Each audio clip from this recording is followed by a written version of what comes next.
Jadi sekali lagi, negara kita ini bukan lagi baik-baik saja, saudara. Ada bahaya mengancam. Maka itu para habaib dan ulama harus bersatu, jaga umat, jaga umat. Selama habaib dan kiai bersatu, jaga umat, insya Allah, saudara, oligarki jahat, oknum pejabat yang bejat tidak akan bisa untuk menindas rakyat, saudara. Kenapa? Karena umat bersatu. Umat akan bersatu kalau kiainya bersatu, betul? Umat akan bersatu kalau habaibnya bersatu, betul? Tapi kalau habaib dan kiainya diadu pecah, ya umat ikut pecah. Karena tiap kiai punya masa, tiap habib juga punya masa. Bahaya tidak kalau dipecah belah? Bahaya tidak? Maka itu saya mau tanya sekali lagi, siap bersatu? Siap bersatu? Siap ikut ulama? Siap ikut habaib? Siap bela negara? Takbir!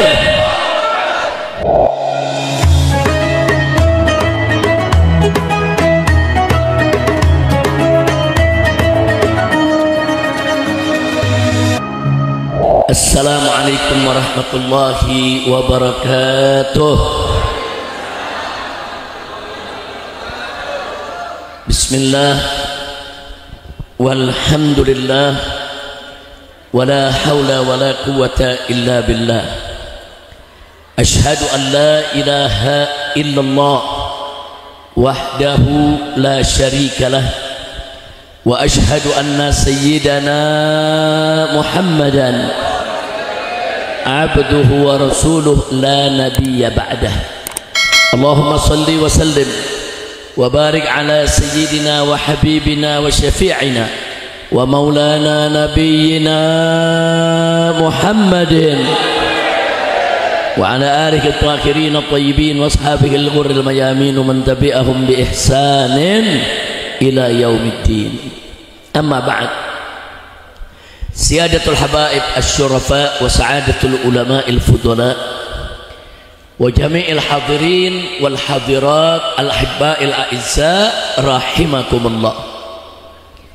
Fi hadhihi al-munasabati as-sa'idah wa fi hadhihi al-jilsati at-tayyibati al-mubarakah la ansa an usiyakum jami'a wa nafsi bi taqwallah wa bi ta'ati Rasulillah sallallahu alaihi wasallam.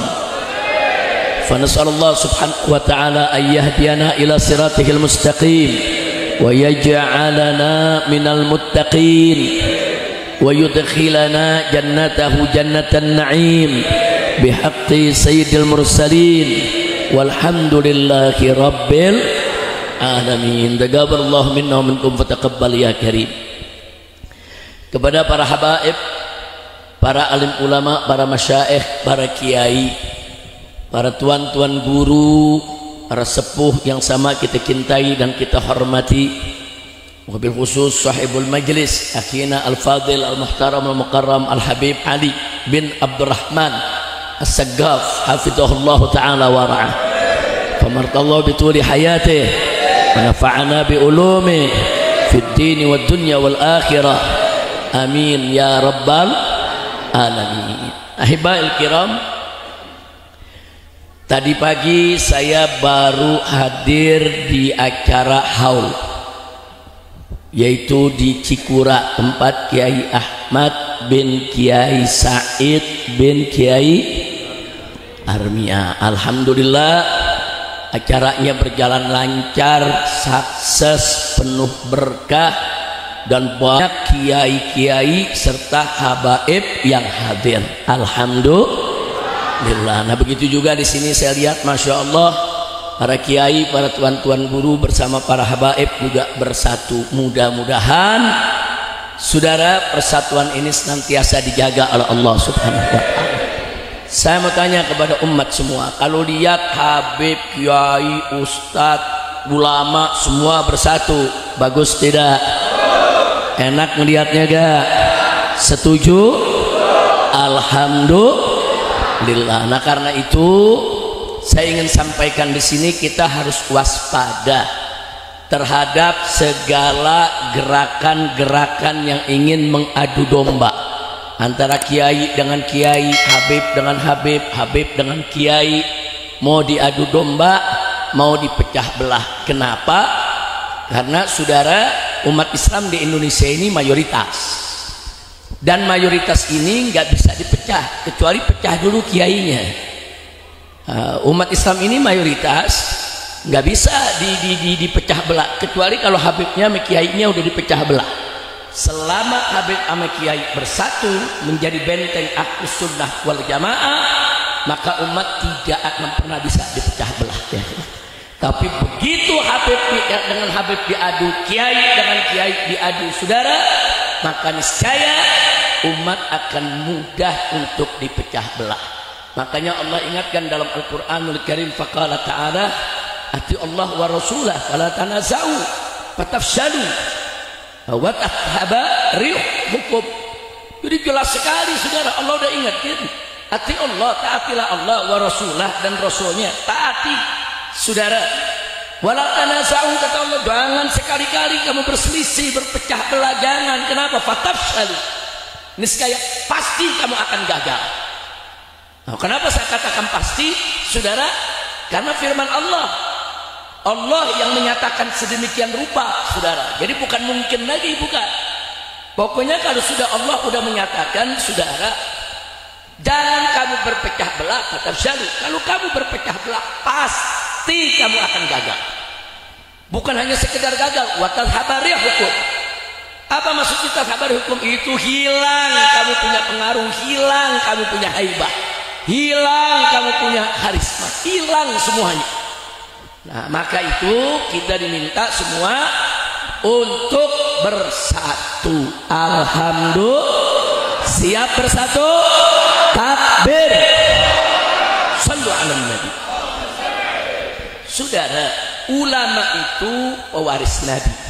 Al ulama warasatul anbiya. Sedangkan habaib itu zuriyah Nabi, keturunan Nabi, saudara.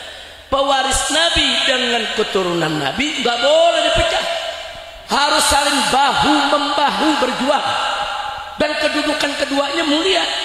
Jangan sangka kedudukan ulama itu rendah, saudara. Kedudukan ulama, kiai, dimanapun mereka berada, selama mereka istiqomah, beriman, bertakwa kepada Allah, kedudukan mereka mulia. Allah puji dalam Al-Quran, innama yakhshallaha min ibadihil ulama. Sesungguhnya, saudara, dari hamba-hamba Allah, saudara, yang betul-betul takut kepada Allah itu adalah kalangan ulama. Nggak sampai di situ, dipuji lagi oleh Allah dalam ayat yang lain, di mana Allah nyatakan, faqala ta'ala yarfa'illahu alladhina amanu minkum walladhina utul ilma darajat. Allah nyatakan, Allah tinggikan itu, saudara, kedudukan orang-orang yang beriman di antara kamu dan juga yang memiliki ilmu, darajat. Sekian banyak derajat Allah tinggikan, saudara. Nah, jadi kalau Allah yang maha agung, Allah yang maha suci, Allah yang maha tinggi memuliakan ulama, meninggikan kedudukan ulama, menghormati ulama. Nah, kita sebagai hamba Allah yang mengaku cinta kepada Allah wajib memuliakan orang yang dimuliakan Allah. Betul? Wajib meninggikan derajat orang-orang yang ditinggikan oleh Allah. Nah, ulama ditinggikan oleh Allah derajat. Kita tinggikan derajat ulama. Ulama, saudara, dicintai oleh Allah, saudara, maka kita cintai ulama, saudara.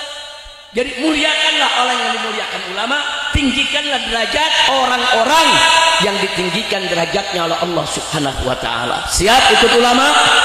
Siap cinta ulama? Takbir. Ada yang bertanya, Habib, kenapa sih kok di negeri kita makin ruwet aja semakin hari? Kok selama 10 tahun kemarin nih negara makin kacau, koruptor makin banyak, pemimpin yang zalim makin merajalela, saudara, umat dipecah belah di sana. Kenapa sih? Asy-Syaikh Nawawi Al-Bantani, saudara, di antaranya beliau mengingatkan kita dalam kitabnya. Beliau katakan, saudara, kalau umat Islam sudah meninggalkan ulama, ulama ditinggal sama umat. Saudara, setidaknya ada 3 musibah yang akan Allah berikan. Yang pertama, Allah cabut keberkahan daripada nafkah kehidupannya. Nah, makanya sekarang nyari kerja susah, di mana-mana pengangguran banyak, ya kawan. Nah akhirnya orang nyari kerja susah, pengangguran banyak, banyak yang mencuri, banyak yang jadi begal, nggak berkahnya dicabut, saudara. Dan nggak sampai di situ, Allah akan kirim buat mereka pemimpin-pemimpin yang zalim. Jadi kalau kita dapat pemimpin yang zalim, jangan nyalain pemimpinnya dulu, introspeksi diri. Kenapa kok kami dapat pemimpin yang zalim? Ada apa ini? Nah, di antara sebab karena kita meninggalkan ulama. Dan gak sampai di situ, kalau ulama sudah ditinggal, saudara, bisa jadi umat nanti, saudara, begitu mereka tinggalkan dunia, lepas iman mereka, saudara. Na'udzubillah min dzalik. Jangan ninggalin ulama. Ulama itu panutan kita, ulama itu warasatul anbiya, dan ulama itu sumber ilmu. Nabi nyatakan dalam satu hadis, saudara, innallaha la yaqbidul ilma yantadihu 'anil nas intiza'an, walakin Allah yaqbidul ilma biqabdil ulama. Apa yang Nabi nyatakan dalam hadis tadi, saudara? Sesungguhnya Allah tidak mencabut suatu ilmu dari tengah umat dengan begitu saja dicabut, enggak. Nah, jadi bagaimana cara Allah mencabut suatu ilmu dari tengah umat, saudara? Biqabdil ulama, dengan wafatkan para ulamanya. Begitu ulama wafat, ilmunya dibawa sama si ulama. Kalau ilmunya semua sudah diwariskan ke umat, kalau umat sudah menyerap semua ilmunya selama hidupnya, berapa banyak? Kadang-kadang kita belajar ngambil ilmunya cuma sekian persen aja, saudara. Nah, jadi artinya apa? Ulama itu sumber ilmu. Sebelum mereka meninggalkan kita, belajar, ambil ilmunya, serap ilmunya, ikutin, saudara. Nah, jangan meninggalkan ulama. Nah, kadang-kadang umat suka susah nih. Umat kalau lagi sakit datang ke ulama, minta didoain airnya, betul? Ayo ngaku, betul? Betul? Dagangan gak laku, datang ke kiai, betul? Nah, minta amalan, betul? Iya, mau dagang rumah lama gak laku-laku, ayo datangnya kemana? Datangnya ke Habib sama ke ulama, betul?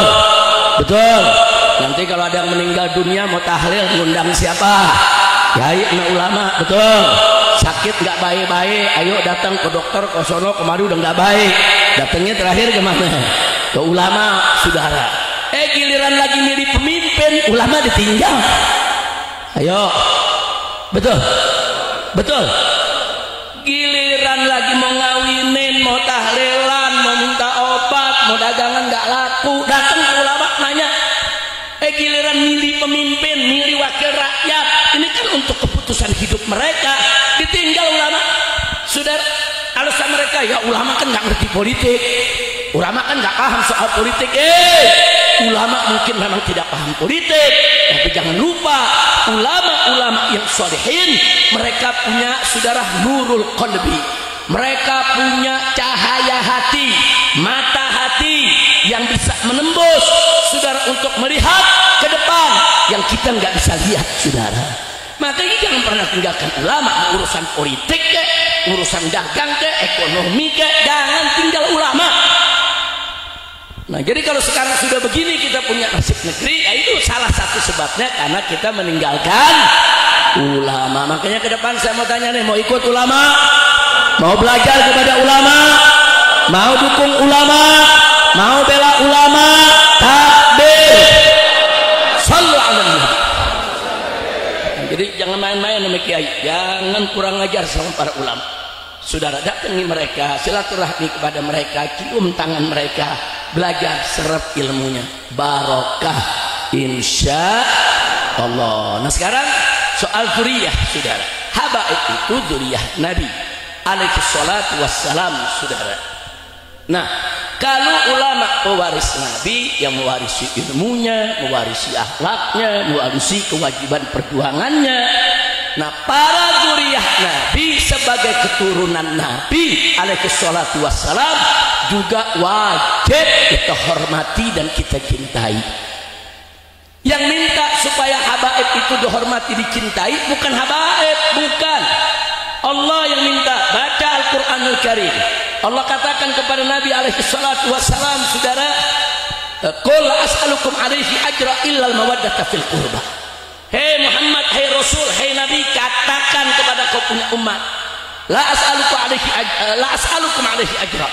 Aku tidak meminta upah apapun dari segala jasaku kepada kalian, hai umat Islam, kecuali ilah al-mawaddata fil qurba, kecuali cinta kasih kepada kerabatku. Allah yang perintahkan, bukan habaib yang minta, saudara. Soal sekarang ada orang yang cinta Habib, alhamdulillah, yang benci Habib, asyukurillah. Nggak ada masalah, saudara. Kenapa kita bingung? Mau cinta silakan, mau benci silakan. Cinta atau benci, semua ada ganjarannya dari Allah Subhanahu wa Ta'ala. Betul? Betul? Lagi enggak usah pusing. Habibnya ada yang nggak percaya, monggo. Habib ini ada yang percaya, silakan. Habib ini ada yang memfitnah habaib begini, ora opo-opo. Pusing-pusing amat, betul? Betul? Bagi para pecinta habaib, saudara, bagi para pecinta, saudara, pecinta habaib, pecinta ulama, pecinta kiai, mereka nggak butuh dalil. Cinta mereka kepada ulama dan habaib udah cukup menjadi petunjuk bagi mereka, saudara, untuk selalu membersamai habaib dan ulama. Mereka nggak perlu dalil. Tapi bagi para pembenci, orang-orang yang benci, saudara, benci sama kiai, benci sama ulama, benci sama habaib, walaupun kita sudah kasih 1001 dalil, tetap mereka nggak percaya. Nah, jadi percuma membenci dikasih dalil, nggak bakal percaya, saudara. Nah, karena itu, saudara, benci dan cinta ini anugerah dari Allah Subhanahu wa Ta'ala. Nah, maka itu saya ingin sekali lagi, bukan para habaib yang ingin mengemis cinta dari umat, tidak, tapi Allah yang mewajibkan umat ini untuk mencintai keluarga Nabi kita Muhammad Sallallahu Alaihi Wasallam. Makanya Nabi mengatakan dalam hadis Sahih Muslim, di mana beliau katakan, saudara, ini taraktu fikum tsaqalain, aku tinggalkan untuk kamu sekalian, hei umatku, dua peninggalan yang maha berat. Yang pertama adalah kitabullah, yaitu Al-Quranul Karim, dan yang kedua adalah itrat turunanku sebagai ahlul baitku. Sampai Nabi mengatakan 3 kali, udzakirukumullah fi ahli baiti, udzakirukumullah fi ahli baiti, udzakirukumullah fi ahli baiti. Aku ingatkan kamu sekalian kepada Allah tentang keluargaku, tentang keluargaku, tentang keluargaku. Makanya Sayyidina Abu Bakar Siddiq radhiyallahu anhu mengatakan, lihat Sahih Bukhari, saudara, apa kata Sayyidina Abu Bakar Siddiq? Beliau katakan, urqubu Muhammadan fi ahli baiti, jaga kehormatan kau punya Nabi, yaitu di keluarganya. Jadi sekali lagi, perintah cinta kepada keluarga Nabi, perintah cinta kepada zuriyah Nabi datang dari Allah dan Nabi kita Muhammad Sallallahu Alaihi Wasallam. Sekarang saya tanya, perintah Allah dijalankan wajib tidak? Perintah Nabi dijalankan wajib tidak? Kalau nggak dijalankan dosa tidak? Terus ada yang bilang, Habib, tapi ada habaib yang mabuk, ada habaib main maksiat, ada keluarga Nabi yang akhlaknya nggak baik. Saudara, keturunan Nabi bukan malaikat, keturunan Nabi tidak maksum, nggak ada yang maksum Nabi kita Sayyiduna Muhammad Sallallahu Alaihi Wasallam. Keturunan Nabi sama dengan anda semua, saudara. Kalau dari kecil dididik baik, dia akan jadi orang baik. Kalau dari kecil memang tidak dididik, dia akan jadi orang yang tidak baik. Sama, mereka bukan malaikat dan mereka juga bukan maksum. Kira-kira jelas tidak? Kalau ada 1, 2, 3 oknum habaib yang rusak, jangan dianggap semua habaib rusak. Enggak boleh, saudara. Kalau ada 1, 2, 3 orang Betawi jadi maling, apa boleh kita katakan semua orang Betawi adalah maling? Saya mau tanya sekarang, boleh gak? Enggak boleh. Kalau ada orang Jawa, saudara, yang mencuri, apa boleh kita bilang semua orang Jawa pencuri? Boleh begitu? Enggak bisa. Urusan ada orang Jawa mencuri, ya oknumnya yang enggak benar, bukan Jawanya. Betul? Orang Jawa yang baik banyak, orang Jawa yang tekun, yang kerja, yang ngaji, saudara. Orang-orang Jawa ini kan terkenal dengan keuletannya, kerajinannya, saudara. Jadi nggak bisa kesalahan beberapa oknum langsung disalahkan sukunya, golongannya. Betul? Jadi kalau ada habaib yang rusak, 1, 2, 3 habaib, ya memang oknumnya yang nggak benar. saudara. Nah kewajiban kita apa? Kalau ada habaib yang maksiat, ingetin, tegur. Karena kalau dia maksiat berarti dia lagi menuju ke jurang neraka. Kalau kita cinta habaib, pegang, jangan begitu dong Beb. Jangankan habaib, semua umat Islam yang maksiat mau terjun ke jurang neraka, saudara, kita ingetin. Kan Nabi mengatakan dalam hadis, unsur akhaka zaliman aw mazluman. Tolong kalian punya saudara, baik dia zalim ataupun dia terzalimi, dia mazlum. Nabi yang bilang, sampai sahabat kaget, ya Rasulullah, nansuruhu in kana mazluman. Tentu kami akan tolong dia kalau dia dizalimi, mazlum. Wa kaifa nansuruhu in kana zaliman. Tapi bagaimana kami tolong dia kalau justru dia yang berbuat zalim, dia yang maksiat, dia yang jahat? Bagaimana cara nolongnya? Apa kata Nabi? Tahjuzuhu an zulmihi fadarka nasr. Kau cegah dia dari kezalimannya, kau cegah dia dari kejahatannya, rubah dia, cegah dia, fadarka nasruh. Begitulah cara menolongnya. Nah jadi kalau ada saudara sesama kita aja nih, kita jangan cerita habaib deh, kita cerita sesama kita yang bukan habaib. Kalau ada yang maksiat ya kita cegah, jangan dari cegah. Dia maksiat berarti dia mau masuk ke jurang neraka, saudara. Pegang, selamatin, cegah, jangan sampai dia kejebur ke neraka. Betul. Apalagi kalau habib yang maksiat, kita cinta, cegah dia, saudara. Nah bukan kalau ada satu dua habib yang enggak betul dijadikan hujah dalil. Semua habaib tidak betul, semua habaib rusak. Makanya saya kaget, saudara, baru 2 malam yang lalu di Malang, Jawa Timur, saudara, ada satu tokoh musisi bicara. Apa dia katakan? Saya kenal habib, saudara, ini banyak habib rusak. Saya kenal habib waktu remaja muda, itu habib pemabuk. Saya berteman sampai dia remaja tetap mabuk. Saya berteman sampai dia tua tetap tuh habib mabuk, saudara. Nah, akhirnya apa? Dia anggap semua habib begitu. Nah sekarang saya mau jawab, kalau ente bergaul sama habaib yang mabuk dari kecil remaja sampai tua tetap mabuk, nah pertanyaan saya, kok bisa bergaul sama pemabuk? Emang habaib yang gak mabuk nggak ada? Habaib yang soleh ada gak? Habaib yang baik ada gak? Lu bergaul sama yang baik. Seperti Kiai Ahmad, saudara, Kiai Ahmad Jiren yang tadi ini saya bikin apa namanya, ikut bikin hallnya. Beliau dari kecil bergaul dengan habib yang soleh. Sampai remaja teman-temannya habib-habib yang soleh, sampai tuanya sekarang teman-temannya habib-habib yang soleh. Karena memang Ki Ahmadnya nyari habib yang soleh. Nah ini yang ngomong di Malang, saya ketemu habib temen, ini mabok, yang itu mabok, anu mabok, sampai tua mabok, lalu pilih yang mabok. Kan Nabi mengatakan dalam hadisnya, almar'u ala dini khalil. Seseorang itu sesuai agama temannya. Kita milih teman hati-hati, saudara. Kalau mau jadi orang baik, pilih teman yang baik. Bahkan kalau kita mau menikah berkeluarga, cari mertua yang baik, cari calon istri yang baik, cari calon besan yang baik, ambil dari keluarga baik-baik, sehingga rumah tangga kita akan baik. Betul, betul. Tapi kalau kita cari mertuanya yang mabuk, saudara, besan-besannya mabuk semua. Nah, terus kita masuk ke sana, ya kita yang salah. Betul, betul.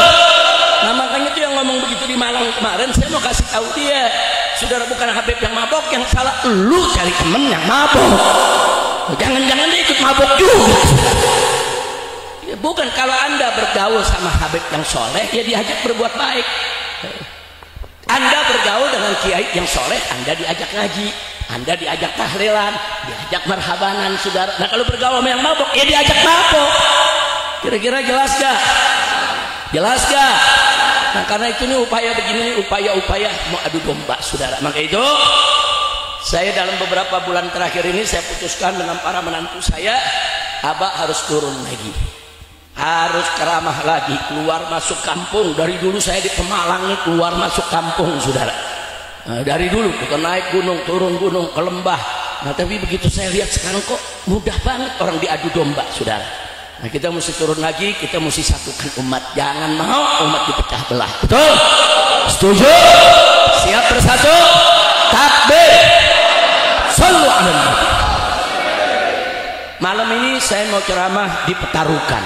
Nah, dari ini Pemalang ini kan? Iya, di Petarukan Pemalang ada yang ngancam. Ada yang tulis surat ke polisi. Kami menolak kehadiran Habib Rizik. Wow. Alasannya satu, karena Habib Rizik keras. Dua, karena dikhawatirkan akan terjadi keributan. Wow.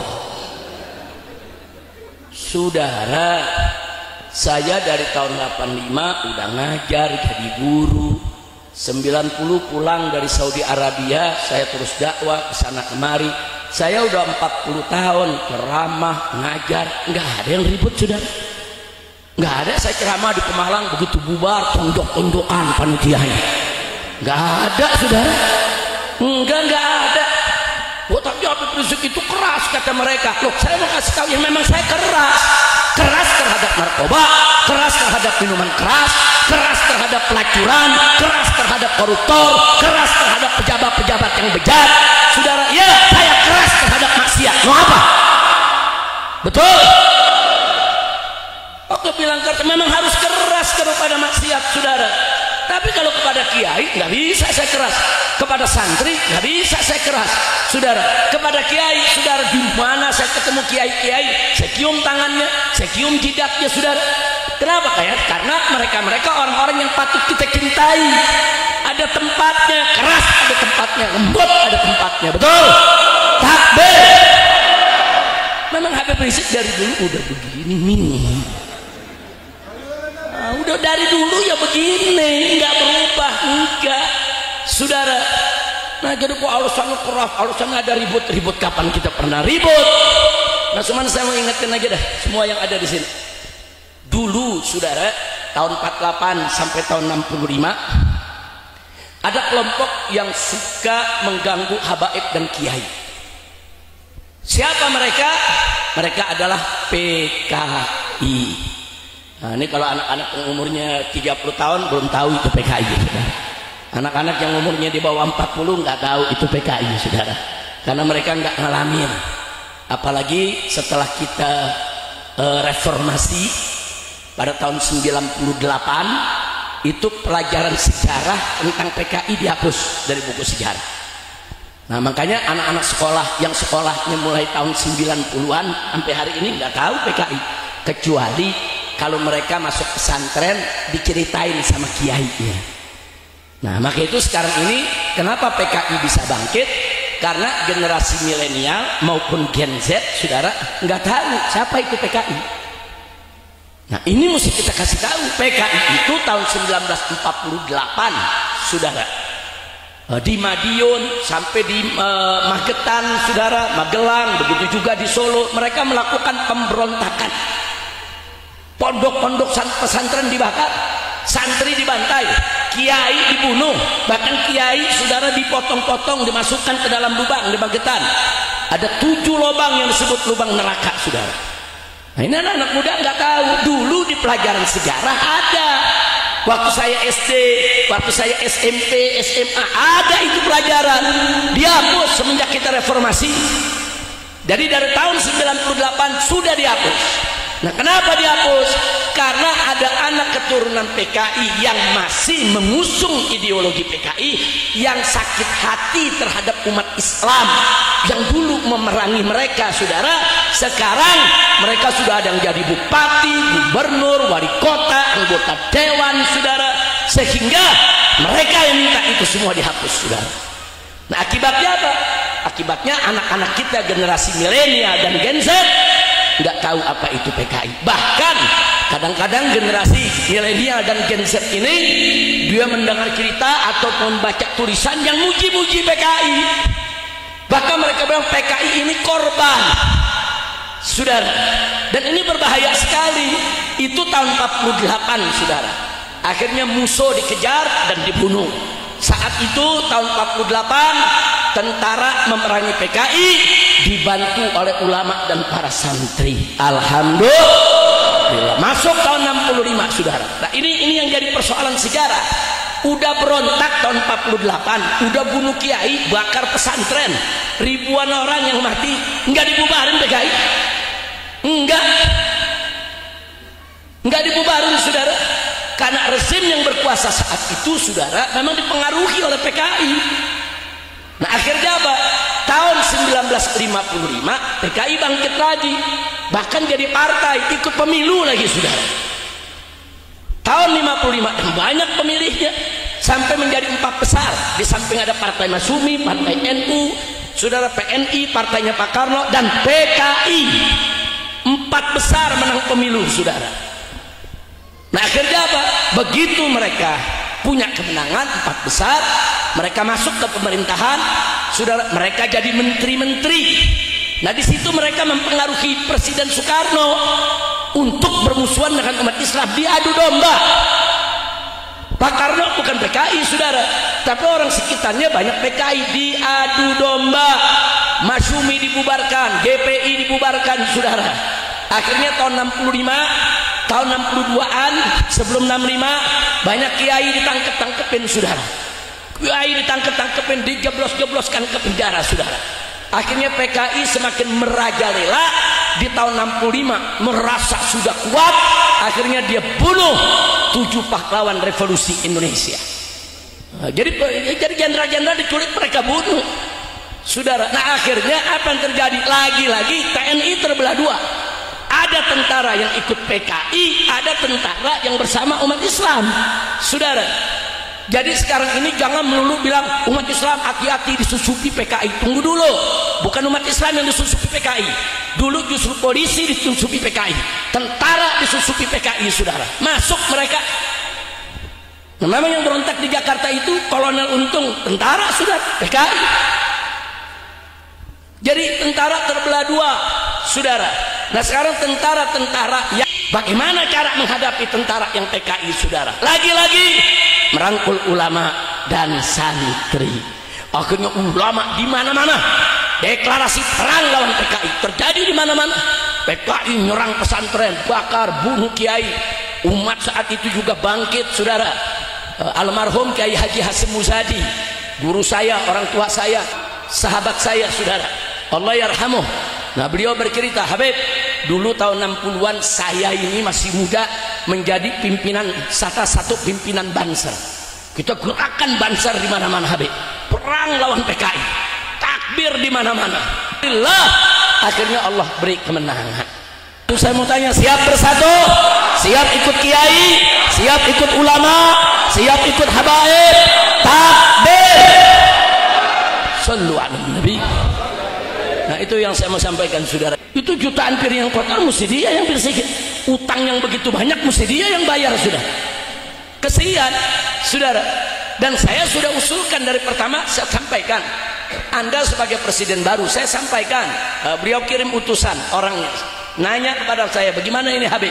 Setelah pelantikan Habib, saya sampaikan salam buat Bapak Presiden, kalau nanti sudah dilantik maka pilihlah waktu menteri-menteri yang baik, menteri-menteri yang bagus. Mantan-mantan menteri rezim yang kemarin yang ikut pesta, yang ikut ngotorin piring, yang ikut ngutang, yang ikut korupsi, jangan dipakai. Saya sebutkan nama-namanya, 1 fulan, 2 fulan, 3 fulan, ini berbahaya, jangan diangkat jadi menteri.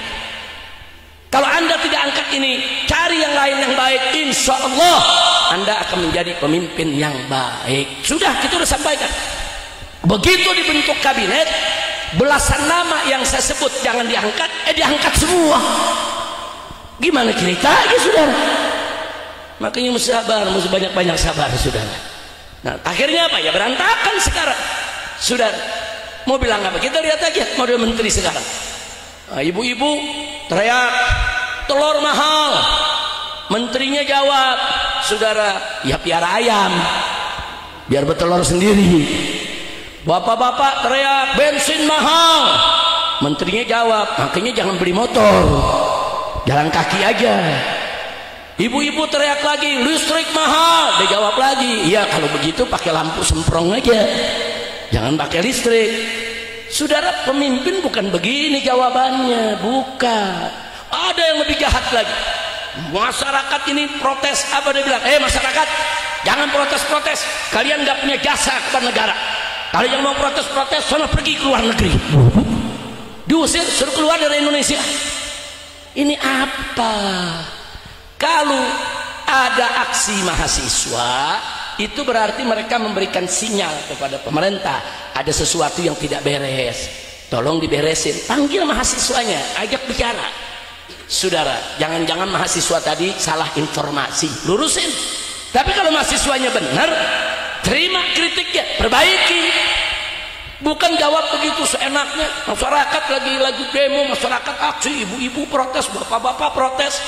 Apa nih orang ngomong, saudara? Ini menteri, ini salah satu menteri di resim yang kemarin, dan sekarang diangkat lagi, saudara, dengan beberapa jabatan. Sampai dia ngomong, udah, rakyat gak usah protes-protes, kalian gak punya jasa kepada negara. Kalau mau protes-protes, keluar sana dari Indonesia. Luar biasa, dibilang rakyat gak berjasa. Saya mau tanya, jawab jujur nih semua yang ada di Pemalang. Semua, kita beli baju, bayar pajak gak? Kita beli baju, udah kena pajak belum? Kena. Makan di restoran, kena pajak gak? Beli bensin, ada pajaknya gak? Beli pulsa masuk ke telepon, ada pajaknya gak? Beli peci, ada pajaknya gak? Ibu-ibu beli jilbab, kena pajak gak? Semuanya pajak. Bayar listrik, ada pajaknya gak? Semua kita kena pajak. Artinya seluruh warga Pemalang, rakyat yang ada di sini, saudara, mau kaya mau miskin, saudara, semuanya bayar pajak kepada pemerintah. Kalau kita semua bayar pajak kepada negara, berarti kita semua berjasa kepada negara. Betul? Berarti kalau kita berjasa kepada negara, kita boleh untuk mengkritik buat perbaikan, saudara. Betul? Betul? Enak yang nggak punya jasa. Ini yang ngomong begini punya 16 perusahaan. Saya udah teriakan, periksa perusahaan dia. Jangan-jangan dia yang nggak bayar pajak, sudah. Ya, jangan seenaknya ngerendahin rakyat. Rakyat dibilang nggak ada jasanya. Rakyat yang protes disuruh keluar dari Indonesia. Lu yang keluar dari Indonesia. Betul? Takbir. Sebelah sini ada yang nanya, siapa itu, Beb? Saya bukan nggak mau jawab. Begitu jawab, pulang dari sini tangkep lagi. Ya, akhirnya tangkep lagi, nggak ke Pemalang lagi lah. Udah, kita tahu sama tahu. Betul? Nah, maka itu para habaib dan ulama harus bersatu. Jaga umat. Jaga umat. Selama habaib dan kiai bersatu jaga umat, insya Allah, saudara, oligarki jahat, oknum pejabat yang bejat tidak akan bisa untuk menindas rakyat, saudara. Kenapa? Karena umat bersatu. Umat akan bersatu kalau kiainya bersatu. Betul? Umat akan bersatu kalau habaibnya bersatu. Betul? Tapi kalau habaib dan kiainya diadu, pecah, ya umat ikut pecah. Karena tiap kiai punya masa, tiap habib juga punya masa. Bahaya tidak kalau dipecah belah? Bahaya tidak? Nah, maka itu saya mau tanya sekali lagi, siap bersatu? Siap bersatu? Siap ikut ulama? Siap ikut habaib? Siap bela negara? Takbir. Sallu ala nabi. Nah, yang terakhir ada yang nanya, Habib, kalau negara begini kok Habib nggak turun lagi? Udah lama ngeliat Habib nggak demo-demo. Ada yang nanya begitu. Jawab jangan. Jawab jangan. Kapan? Tahun depan deh. Biar kita datang lagi, Habib Ali. Masya Allah. Jawab. Betul. Saya bilang bukan saya nggak mau turun. Kan kayak aksi 212 kita turun dengan umat, saudara, dan Allah berikan kemenangan, alhamdulillah, saudara. Nah, sekarang saya bukan nggak mau turun, sebab saya lihat setan lagi ribut, serigala lagi cakar-cakaran, harimau sama harimau lagi saling menggigit. Saya mau tanya, kalau setan sama setan lagi berantem, pisahin jangan? Jangan, kalau perlu aduin. Setuju? Setuju? Iya, setan lagi sama setan lagi berantem, jangan dipisahin. Kalau perlu adu. Gelar tikar pakai kopi sama makan jagung rebus. Udah, kita tonton aja setan sama setan berkelahi. Setuju? Nanti kalau setan berkelahi, setan yang satu kalah, setan yang satu kecapean, baru kita jorokin. Insya Allah kita menang, nggak pakai capek-capek. Setuju tidak? Setuju tidak? Takbir. Yang setan kalau lagi berantem, saya mau tanya nih semua nih sekarang, saya mau tanya saudara, adu domba itu halal atau haram? Haram. Jawabnya yang semangat. Adu domba halal atau haram? Ayo saya tanya, hukum adu domba? Hukum adu domba? Adu manusia? Adu manusia? Adu setan? Ayo jawabnya yang semangat dong jawabnya. Ayo sekali lagi, hukum adu domba? Adu domba? Adu manusia? Adu manusia? Adu setan? Aduh setan. Wih. Jadi tahu kan kenapa saya nggak turun-turun? Tahu? Tunggu tanggal mainnya. Tuh yang pojok nanya, setannya siapa Beb? Lu jangan nanya. Kalau anda nanya saya jawab, pulang dari sini tangkap lagi. Iya kalau begini kan nggak bisa ditangkap. Saya ngomong setan, saya nggak sebut nama pejabat, betul? Betul?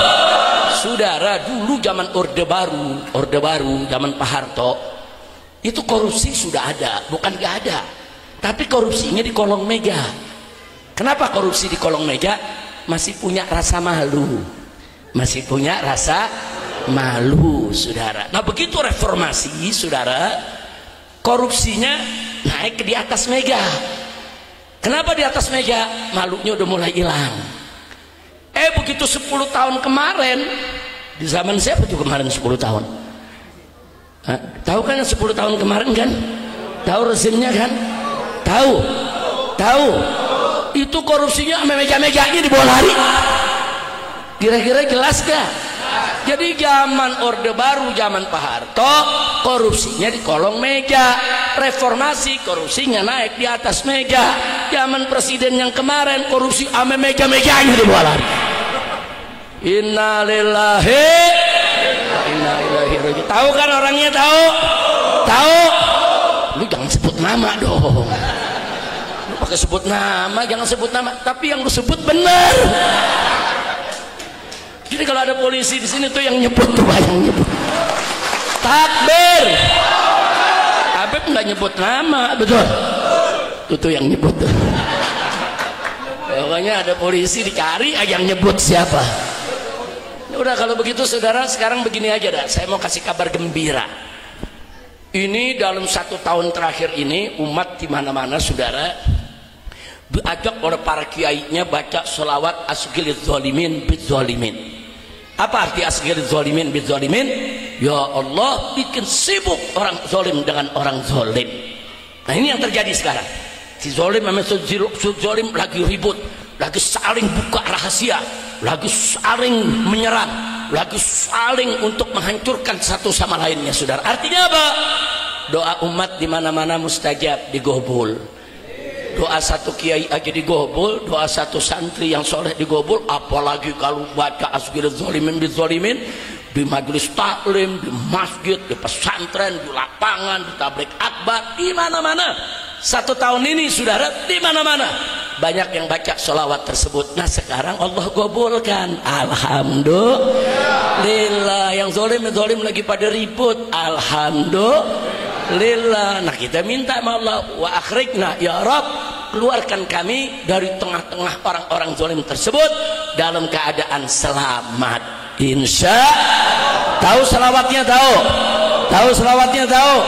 Ayo mana Habib Muhammad sama Habib Husain, sini masih ada mic gak? Nah, ada berapa mic-nya? Ada satu lagi, pegang Habib Muhammad. Habib Husain juga pegang mic-nya. Ayo semua sama-sama coba dites, ada suara ya. Ayo rame-rame semua. Allahumma salli ala sayyidina Muhammad wa ashghil zalimin bidzalimin. Allahumma salli ala sayyidina Muhammad wa ashghil zalimin bidzalimin. Angkat tangan semua.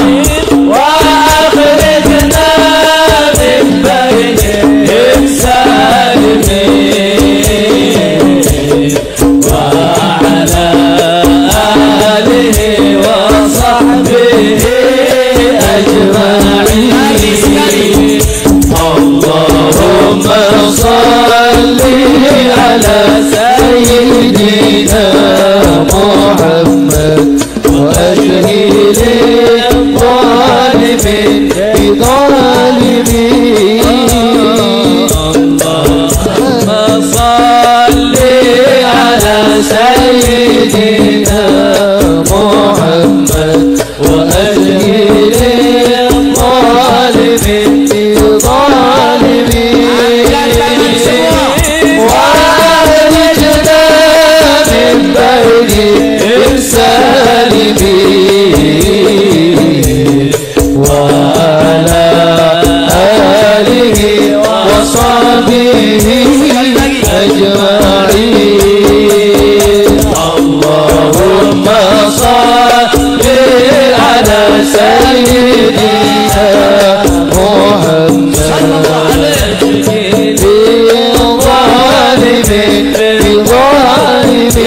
بظالمين اللهم صل على سيدنا محمد أتهيل الظالمين بظالمين وأخرجنا من بين السالمين وعلى آله وصحبه أجمعين صلى الله ربنا على نور المبين أحمد المصطفى سيد المرسلين صلى الله ربنا على نور المبين أحمد المصطفى سيد المرسلين وعلى آله وصحبه أجمعين وعلى آله وصحبه أجمعين صلى الله ربنا على نور المبين أحمد المصطفى سيد المرسلين صلى الله ربنا على نور المبين أحمد المصطفى سيد المرسلين وعلى آله وصحبه أجمعين وعلى آله وصحبه أجمعين صلى الله ربنا على نور المبين أحمد المصطفى سيد المرسلين صلى الله ربنا على نور المبين أحمد المصطفى سيد المرسلين وعلى آله وصحبه أجمعين وعلى آله وصحبه أجمعين صلاة الله سلام الله على طه رسول الله صلاة الله سلام الله على ياسين حبيب الله صلاة الله سلام الله على طه رسول الله صلاة الله سلام الله على ياسين حبيب الله توسلنا ببسم الله وبالهدي رسول الله توسلنا ببسم الله وبالهدي رسول الله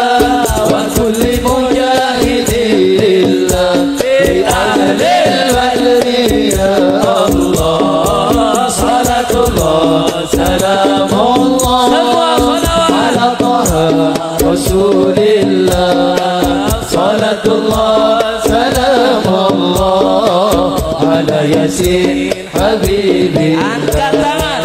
Ilahi salimil ummah minal afati wan ni'mah. Ilahi salimil ummah minal afati wan ni'mah. Wa min hami wa min ummah bi ahlil badri ya Allah. Salatullah salamullah ala taha Rasulillah.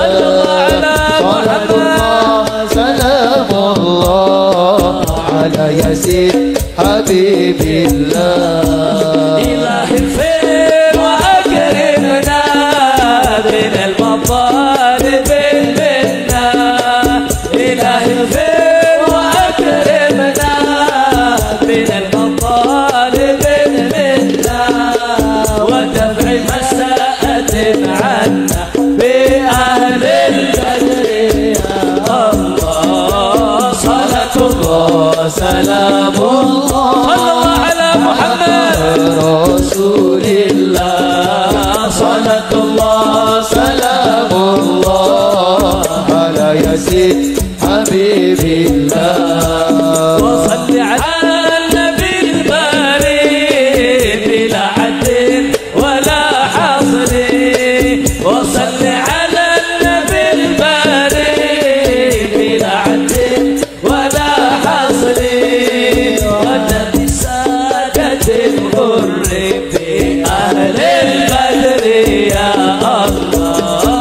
Salatullah salamullah ala taha Rasulillah.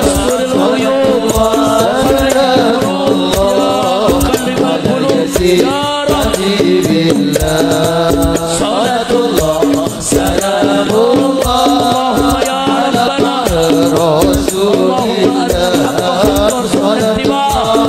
salamullah ala yasin اجعلنا من الصالحين. Salatullah salamullah ala taha اللهم ارحمنا وارحم المسلمين. اللهم ادفع عنا وعن جميع المسلمين الوباء والبلاء والفتن ما ظهر منها وما بطن. Salatullah salamullah ala taha Rasulillah. Salatullah salamullah ala yasin habibillah. على ياسين حبيبنا على ياسين. Habibillah. صلوا على النبي.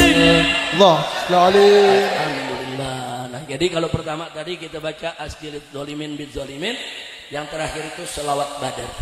Dulu semasa hidupnya Habib Soleh Tanggul, keramat Tanggul saudara, Habib Soleh Al-Hamid, di tahun 65-an ketika terjadi ketegangan dengan PKI, banyak ulama dibunuh di mana tempat. Nah, beliau dapat tulisan selawat badar dari seorang kiai saudara. Nah, akhirnya beliau wasiatkan di masjid-masjid, di madrasah, di majelis taklim, di Jawa Timur, Jawa Tengah, sampai ke Jawa Barat untuk membaca selawat badar. Jadi dulu selawat badar itu benteng umat Islam di Indonesia buat lawan PKI, dan Allah berikan menang. Makanya tadi kan ilahi salimil ummah, wahai Tuhanku selamatkan ini umat minal afati wan niqmah, yaitu baru segala mara bahaya dan musibah. Niqmah bukan ni'mah, bukan. Ada naqam, ada ni'am. Nah, jadi jauhkan itu semua ya Allah. Nah, jadi memang kita minta kepada Allah supaya dijauhkan segala musibah dan supaya kita ini diberikan kemenangan. Alhamdulillah kita menang. Nah, gerakan PKI sekarang ini sudah mulai ada, walaupun namanya bukan PKI saudara, tapi ideologinya, pahamnya, caranya, modusnya, perilakunya persis sama seperti PKI tahun 65. Maka itu waspada, hati-hati, yuk kita bersatu. Nah, kuncinya jangan tinggalkan ulama. Nah, sekali lagi tuh para santri semua dan santriwati, jangan tinggalkan ulama. Nah, mudah-mudahan selesai acara ini semua yang hadir sini, kaum bapak, kaum ibu, pemuda, pemudi, insya Allah pulang dari sini mendapatkan keberkahan dari Allah, diampuni semua dosanya, dimaafkan semua kesalahannya, disembuhkan penyakitnya, dilunaskan hutang piutangnya, diberkahi nafkah kehidupannya, diharmoniskan rumah tangganya, dan yang belum berkeluarga dientengkan jodohnya supaya mendapatkan istri yang solehat dan mendapatkan keturunan yang solehin dan solehat, dan semoga kita semua bahagia dari dunia hingga akhirat. Dan bibarakatil Fatihah, kita akan baca Fatihah, kita mohon kepada Allah hari ini kita dikumpulkan di Pulau Sari dari Pemalang ini, insya Allah nanti kita dikumpulkan oleh Allah dalam surganya, duduk bersama Nabi kita Muhammad Sallallahu Alaihi Wasallam. Dan saya yakin para habaib yang merupakan keturunan Nabi bersama para muhibbin, para pecintanya, mereka akan diterima oleh Nabi kita Muhammad dan mudah-mudahan mendapatkan syafaatnya, duduk di telaga Al-Kautsar biar kita bisa mendapatkan minuman dari air surga. Ala hadhihi niyya wa likulli niyatin salihah wa ila hadratin nabiyil mustafa sallallahu alaihi wasallam bisirril Fatihah.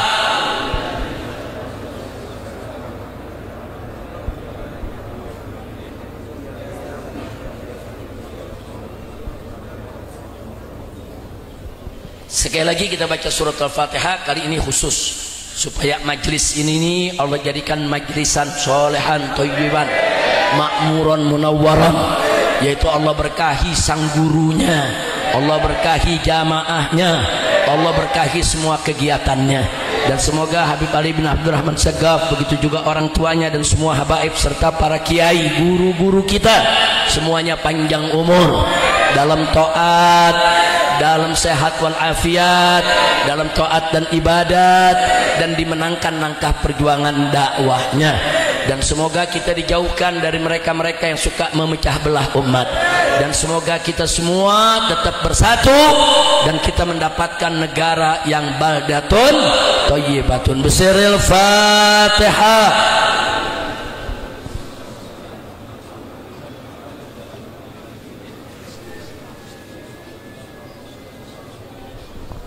Mari kita tutup dengan doa penutup majlis. Ya Rabbana tarafna, sama-sama Habib Husin.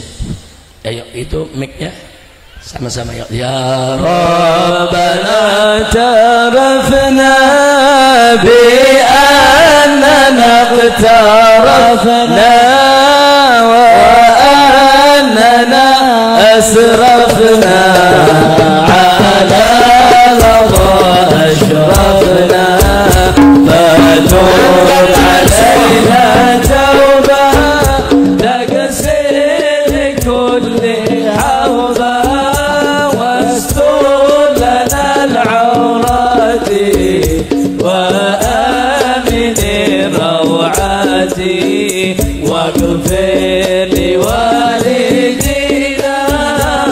ربي ومولودينا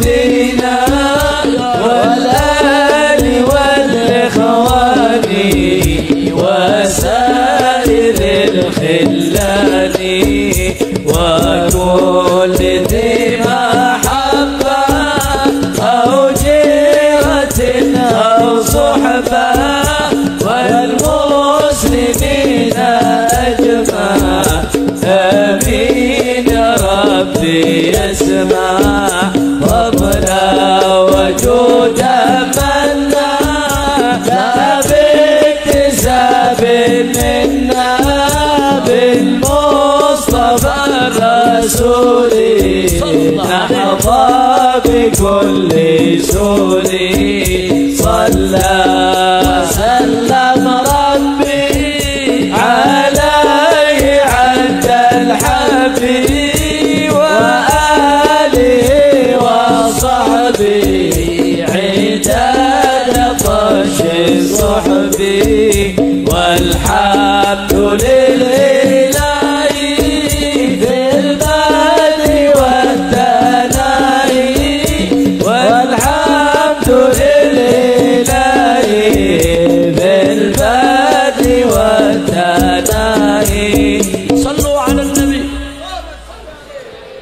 yang saya sampaikan hari ini jelas atau tidak? Paham semua? Alhamdulillah. Nah, saya mau perkenalkan di akhir, saya datang tidak sendiri. Saya datang pertama berdiri, Habib Alwi. Nah, ini saya punya mantu yang pertama, Habib Alwi bin Sumit, saudara. Kemudian yang kedua silakan Habib Muhammad bin Hussein Al-Attas. Nah, ini juga saya punya menantu. Ini ketua umum FPI Pusat, DPP FPI. Takbir. Silakan. Kemudian yang berikutnya Habib Muhammad bin Hadi Al-Habsyi yang tadi ikut mengiringi baca sholawat. Beliau, saudara, ini ketua umum pondok pesantren saya Markas Syariat di Megamendung. Ini juga mantu saya. Shallu ala nabi. Kemudian yang berikutnya silakan diri. Nah, ini Habib Hussein bin Anis As-Segaf, baru kemarin diwisuda di Universitas Al-Ahqaf Yaman. Ini juga saya punya menantu. Nah, ada lagi saya punya menantu yang gak ikut, Habib Hanif Al-Attas, yang suka keliling ceramah di mana-mana. Jadi saya selama ini jarang ceramah karena mantu-mantu saya ini alhamdulillah semuanya ustadz, semuanya dai, dan mereka bisa menggantikan saya di berbagai tempat. Cuma sekarang karena saya lihat gerakan PKI berbahaya, terpaksa saya harus turun gunung lagi. Nah, maka itu saya mau tanya, saya ceramah lagi, masuk Tegal, masuk Pemalang, setuju tidak? Setuju tidak? Dukung tidak? Nah, maka itu sekali lagi saya mau tanya, siap bersatu? Siap berjuang? Siap ikut kiai? Siap ikut ulama? Siap ikut habaib? Siap jaga pondok pesantren? Takbir! Angkat tangan semuanya, takbir! Takbir! Takbir! Sallu ala nabi. Allahu akbar, Allahu akbar, Allahu akbar, walillahil hamd. Allahumma shalli ala sayyidina Muhammad wa ala ali sayyidina Muhammad. Sekian yang bisa saya sampaikan. Terima kasih atas segala perhatiannya. Mohon maaf atas segala kekurangannya. Wallahul muwaffiq ila aqwamit thariq. Hadani Allah wa iyyakum ila siratil mustaqim. Wassalamualaikum warahmatullahi wabarakatuh.